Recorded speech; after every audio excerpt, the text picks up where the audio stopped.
अंबेडकर इस भारत के इतिहास में ऐसा आदमी है जो हर परेशान व्यक्ति को मुक्ति का रास्ता बताता है। सिर्फ दलित की बात मैं नहीं कर रहा हूं। अंबेडकर 20वीं शताब्दी का बहुत महान आदमी है। बहुत। जय भीम का नारा बहुत प्यारा है, तो जय हिंद का नारा है, सिर्फ जय भीम का नारा है। अंबेडकर ने सिद्धांत बताया सवर्णों के सर पे बैठने का। तुम घोड़ी पे बैठने के लिए परेशान हो?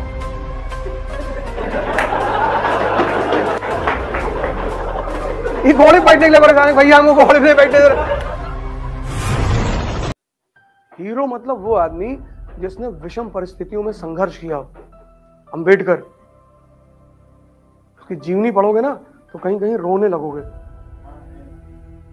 गांधी, भगत सिंह, जैसे हमारे देश के बड़े सारे राजनेता कहते हैं कि मुसलमानों ने हिंदुओं को बहुत परेशान किया है। कब नहीं किया है? हाँ, तो कब किया है? नहीं किया है, अब हम लोग को नहीं पता है कब किया। अबे तो भैया हमको भी बता दो कब किया है। नहीं, ब्राह्मणों ने दलितों को बहुत सताया है। कब नहीं सताया है? अरे तो भैया हमको बता दो, हम भी तो जाने कब सताया है। नहीं, वो दलित अगर वो पढ़ लेता था रामायण तो उसके कान में खौलता हुआ शीशा डाल देते थे। अच्छा, कब? नहीं वो सब छोड़ो, कब? अरे हमको भी बताओ, हम भी तो जाने। हाँ, क्या बहुत अच्छा सवाल किया तुमने, बहुत बढ़िया। घोड़ी पे क्यों बैठने नहीं? अंबेडकर को मना कर पाए? मेरी बात सुनो, अंबेडकर को मना कर पाए? नहीं मगर पाए। क्यों? क्योंकि जिन्होंने अंबेडकर की बात नहीं मानी आज वो परेशान है। अंबेडकर की कौन सी बात? अंबेडकर की वो बात, एक स्टेटमेंट में उस आदमी ने दलित मुक्ति का संविधान बताया। एक स्टेटमेंट, एक। तुम घोड़ी पे बैठने के लिए परेशान हो?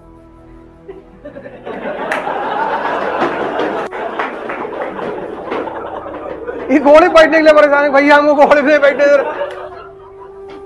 अंबेडकर ने सिद्धांत बताया सवर्णों के सर पे बैठने का। अंबेडकर ने सिद्धांत बताया सवर्णों के सर पे बैठने का, और बैठ के दिखाया, सिर्फ बताया नहीं, दिखाया। पता है क्या सिद्धांत था? एक लाइन में उस आदमी ने कहा कि शिक्षा शेरनी का दूध है, जो पी लेता है वो दहाड़ता है। तुम घोड़ी के पीछे भागे जा रहे हो।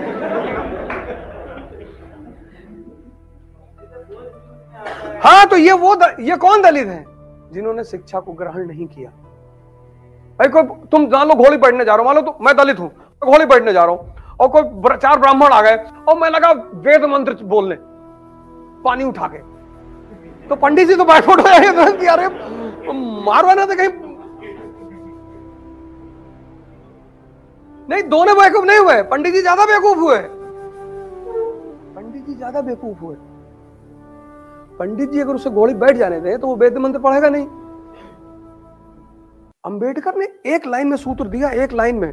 अंबेडकर इतने महान आदमी है ना। अंबेडकर इस भारत के इतिहास में ऐसा आदमी है जो हर परेशान व्यक्ति को मुक्ति का रास्ता बताता है। सिर्फ दलित की बात मैं नहीं कर रहा हूं।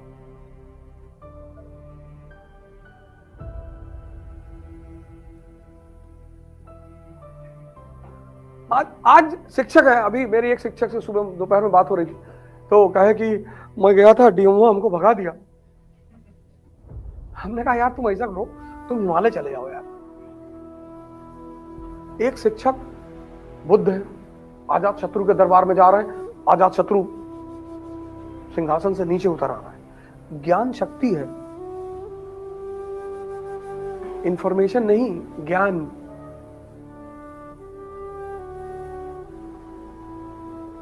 अंबेडकर को एक बात समझ में आ गई थी कि ब्राह्मण की ताकत की मेन वजह क्या है। वो बात उस आदमी को समझ में आ गई थी, और उस ताकत की मेन वजह थी ज्ञान, ज्ञान पर एकाधिकार। तो उन्होंने ये कहा कि जो इनकी शक्ति का आधार है वो तुम ले लो। जब ज्ञान ही इनकी शक्ति है तो वो ज्ञान तुम भी ले लो, तुम भी ताकतवर बन जाओ। जैसे आज तुम चमड़े जूते की दुकान पे जाते हो, कितना इज्जत देते हो दुकानदार को। वही ली के शोरूम में जाते हो ना, नाइक, एडिडास, क्यों? क्योंकि बढ़िया शोरूम है 5 करोड़ का, वहां लड़कियां काम कर रही हैं, वो लड़कियां तुम्हारे पैर में जूता पहनाती हैं, कहती सर आप एकदम सलमान खान की तरह लग रहे हो, बोले 2-4 जूता और दे दो। वही जो हमारे यहां का चर्मकार है, जूता बना रहा है, उसको तुम नीच भाव से देख रहे हो। बात तो बराबर ही है ना। तुम ली की जीन्स पहन रहे हो, वो कपड़ा है, ली के मालिक को तुम बड़ी इज्जत कर रहे हो, लेकिन हमारा जो जुल्हा है उसको तुम कह रहे हो नीच जाति का है। जाति व्यवस्था खराब नहीं थी, जाति व्यवस्था में जो उच्च नीच का भाव पैदा हो गया, ब्राह्मणों को एक भ्रम पैदा हो गया कि हम ज्ञान की वजह से श्रेष्ठ हैं। नहीं, तुम ज्ञान के दान की वजह से श्रेष्ठ हो। समझो मेरी बात को, ब्राह्मण ज्ञान की वजह से श्रेष्ठ नहीं है। तुम हमसे आए, सीखे और आईएएस बन गए, तभी तो इज्जत करोगे। मुझको बहुत पता है, लेकिन मेरे ज्ञान से तुमको कोई फायदा नहीं हुआ, तो तुम मेरी इज्जत क्यों करोगे? ब्राह्मण इस देश में क्यों फंस गया? ब्राह्मण ने सोचा कि मेरा ज्ञान मेरी ताकत है। तुम्हारे ज्ञान के दान, ऐसे मुझसे क्या मतलब इस क्लास में कौन बैठा हुआ है?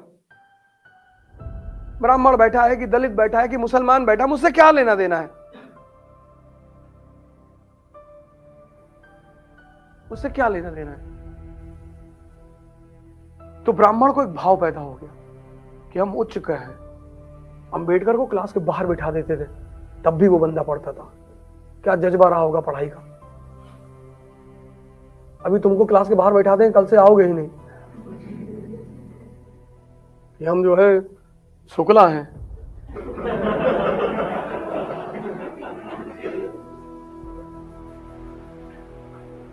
इतनी ऐठन तो पहले ही भरे हो। उस आदमी को क्लास के बाहर बिठाते थे, बाहर पढ़ता था वो आदमी, और जो लोग बाहर बैठाते थे उन्हीं के ऊपर सर पे बैठ के संविधान लिखा। इसको बोलते हैं बदला।